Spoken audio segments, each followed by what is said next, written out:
Mas espera aí, eu sou filho de Deus ou eu sou servo de Deus?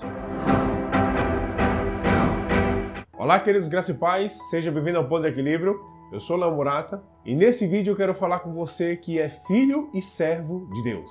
Em Apocalipse capítulo 4, o apóstolo João está no céu e ele está narrando o que ele está vendo lá. E uma das coisas que chama a atenção dele são os 4 seres viventes. No versículo 6 de Apocalipse capítulo 4 está registrado assim: há diante do trono um como quimar de vidro, semelhante ao cristal, e também no meio do trono e à volta do trono 4 seres viventes cheios de olhos por diante e por detrás. O primeiro ser vivente é semelhante a leão, o segundo semelhante a novilho, o terceiro tem rosto como de homem e o quarto ser vivente é semelhante à águia quando está voando. Muitos estudiosos acreditam que esses 4 seres viventes estão fazendo menção às 4 facetas do ministério de Jesus. O leão representa Jesus como rei, o novilho, que é um boi, representa Jesus como servo, o rosto como de homem representa o verbo que se fez carne, e a águia representa aquele que foi enviado dos céus. Agora perceba que uma faceta não anula a outra. Ele é rei, ele é servo, ele é homem e ele foi enviado dos céus. Ele não tem que escolher o que ele é tudo ao mesmo tempo.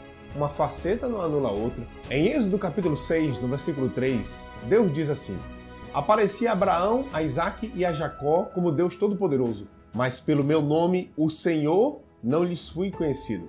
Preste bem atenção no que Deus está falando. Eu apareci para Abraão, Isaque e Jacó virou Israel, como Deus Todo-Poderoso, mas pelo meu nome, o Senhor, não lhes fui conhecido.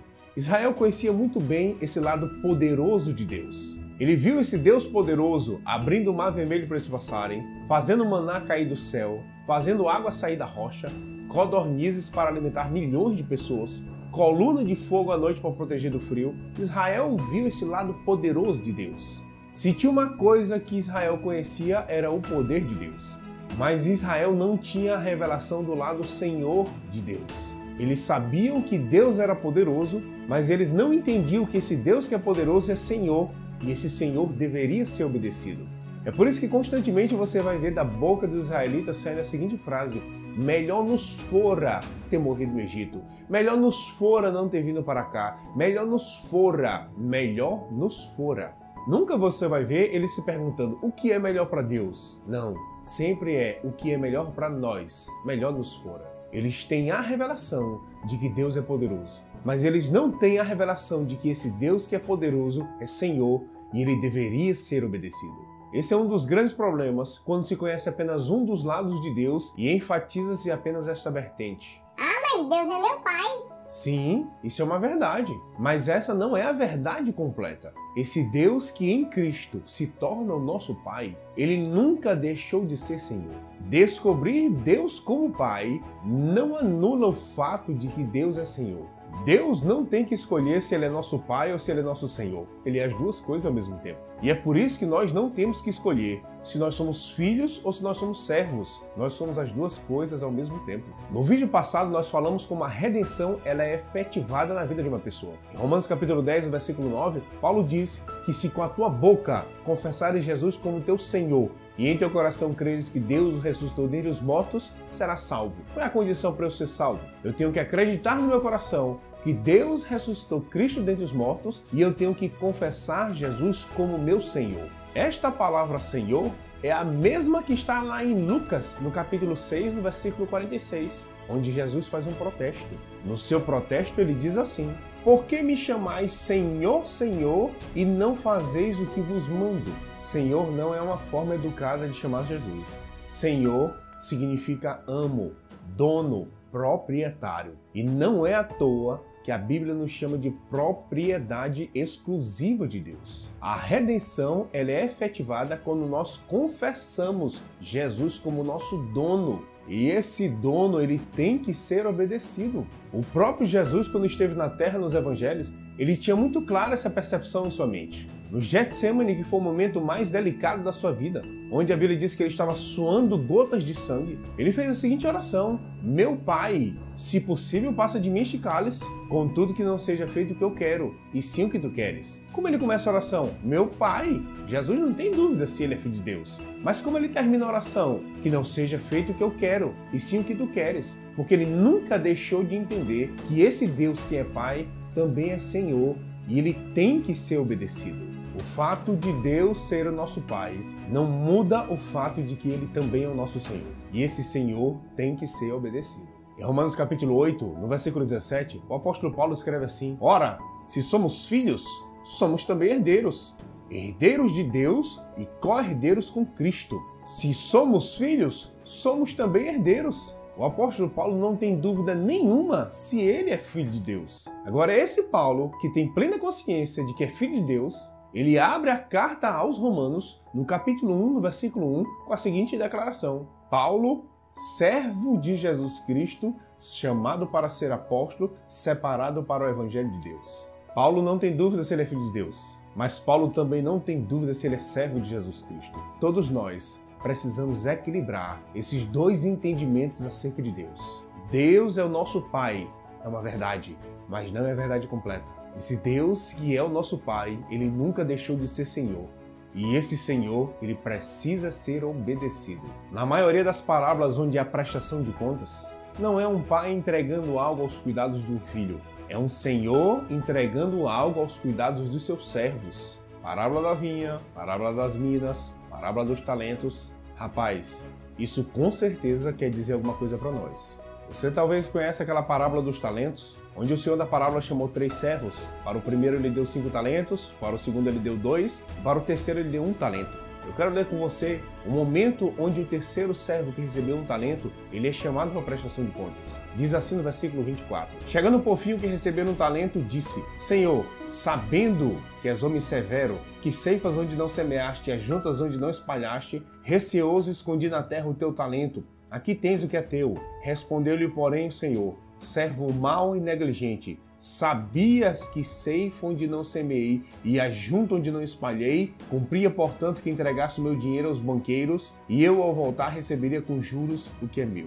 Presta bem atenção na fala do servo. Senhor, sabendo que és homem severo, que ceifas onde não semeaste e ajunta onde não espalhastes, receoso escondi o teu talento. E qual foi a resposta do Senhor? Servo mau e negligente, por tua própria boca te condenarei. Tu sabia que eu era homem severo, que ceifo onde não semeei e ajunto onde não espalhei.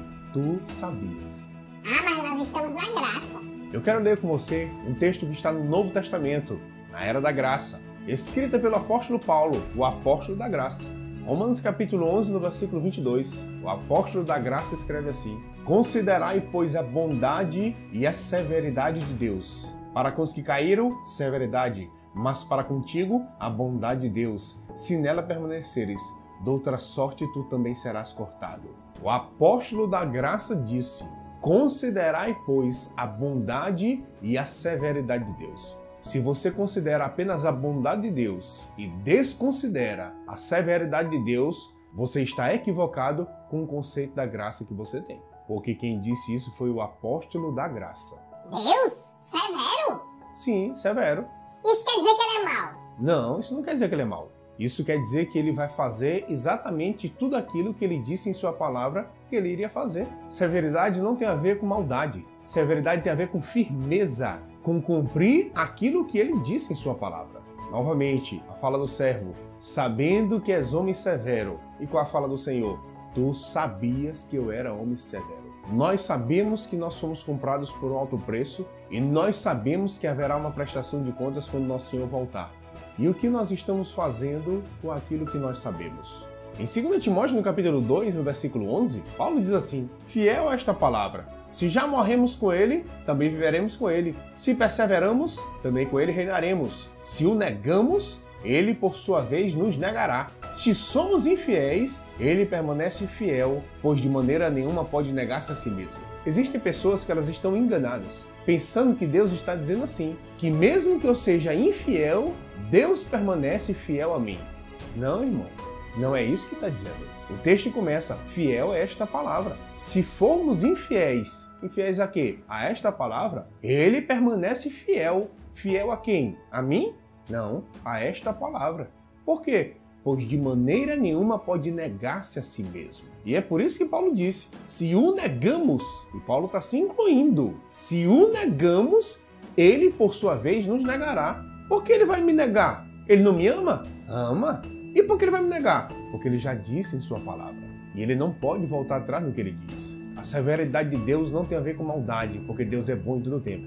Severidade tem a ver com que ele vai cumprir exatamente tudo aquilo que ele disse que iria cumprir. Existem pessoas que elas estão querendo transformar Deus refém no seu próprio amor, dizendo que Deus não pode fazer tal coisa porque Deus é amor. Meu irmão, deixa eu te falar uma coisa. Tudo aquilo que Deus disse em sua palavra que ele irá fazer, ele irá fazer, porque ele não pode negar-se a si mesmo. Deus não vai invalidar sua palavra para ficar do lado de ninguém. De ninguém. Deus não prova o seu amor invalidando a sua palavra para ficar do nosso lado. Então, como ele prova o seu amor por nós? Enchendo a sua palavra de advertências para que a gente escolha com sabedoria. Uma vez que eu sei as consequências de cada escolha e eu decido escolher errado, Deus não vai invalidar a palavra dele para ficar do meu lado. Se formos infiéis a esta palavra, ele permanece fiel a esta palavra, pois de maneira nenhuma pode negar-se a si mesmo. Eu quero te lembrar que você não vai prestar contas com seu pai. Você vai prestar contas com seu Senhor. E na prestação de contas, Deus não é chamado de um grande misericordioso. Deus é chamado de um justo juiz que retribuirá a cada um segundo as suas obras. De fato, é assim que a Bíblia finaliza. Em Apocalipse capítulo 22, no versículo 12, o próprio Jesus diz: Eis que venho sem demora, e comigo está o galardão que eu tenho para retribuir a cada um segundo as suas obras. Medite em tudo isso que você ouviu e seja abençoado, multiplicando o talento que ele confiou nas suas mãos. Até o próximo vídeo. Porque Deus levantou Saul para ele governar Israel. O que foi que Saul fez? Saul abandonou o trono. Ele vai viver os seus dias obcecado, caçando Davi por toda Israel e exterminando qualquer um que se levantasse contra, querendo proteger Davi. Se Satanás encontrar uma oportunidade, ele vai lançar uma semente. E ele vai levantar todas as condições necessárias para que essa semente cresça. E sem você perceber, você vai começar a conduzir a sua vida baseada nesse sentimento. E quando você cair em si, você vai estar completamente enrolado naquela teia de amargura e ofensa.